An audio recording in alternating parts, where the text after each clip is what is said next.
Over the years, I've written a lot about something I call the money step. The money step is this little dance we do pretty much every day of our life. We earn some money to buy some stuff with the hopes that it'll make us happier. I only conceptualized the money step a few years ago when I began writing about this stuff. But at the time, it occurred to me that I should have realized the importance of the money step years and years before as a horrifically embarrassing incident from my youth. When I was 15 years old, my brother Joel and I were chopping firewood along the banks of the Maumee River in rural Ohio.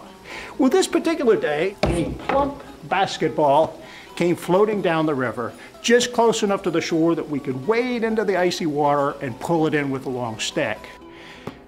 But, you know, despite the fact that my brother and I are both well over 6 feet tall, we are Yeagers, which means we're far too uncoordinated to actually play basketball.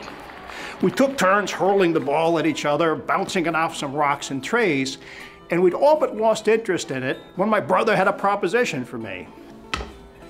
He said, "Hey Jeff, I'll bet you $5 that you can't cut that basketball in half with an axe."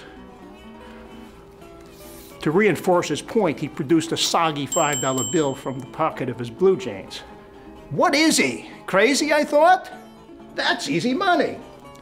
Without giving it a second thought, I hefted that axe high above my head and prepared to bring it down with everything I had. It never, even for a nanosecond, occurred to me that the axe might not puncture the basketball. I was so focused on the money, the possible consequences of the endeavor never crossed my mind.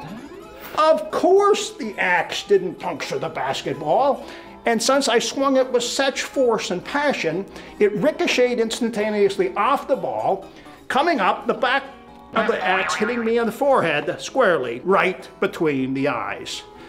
Ah! I staggered backwards. My lanky teenage frame was reeling. My vision blurred. It was like I was inside the lava lamp in my bedroom looking out. The last thing I remember before I passed out and fell to the ground was the sight of my brother falling to the ground first, bent double in a fit of uncontrollable laughter. After I came to, well, actually 30 years after I came to, I realized 3 important things about that spectacularly stupid incident. 1, I thought trying to get the money would be easy. 2, the possible consequences of trying to get the money never crossed my mind. And 3, because of number 1 and number 2, it never occurred to me, you know, maybe I shouldn't try to get that money. Maybe that money comes with too high a price.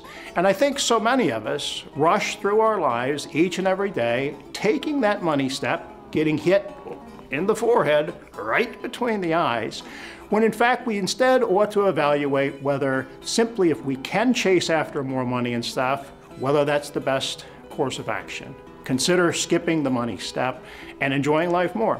And that's the allegory of the axe and the basketball. Make sure you check out my other videos. Leave a comment and let me know what you think of our show. Subscribe to The Cheap Life. It's free.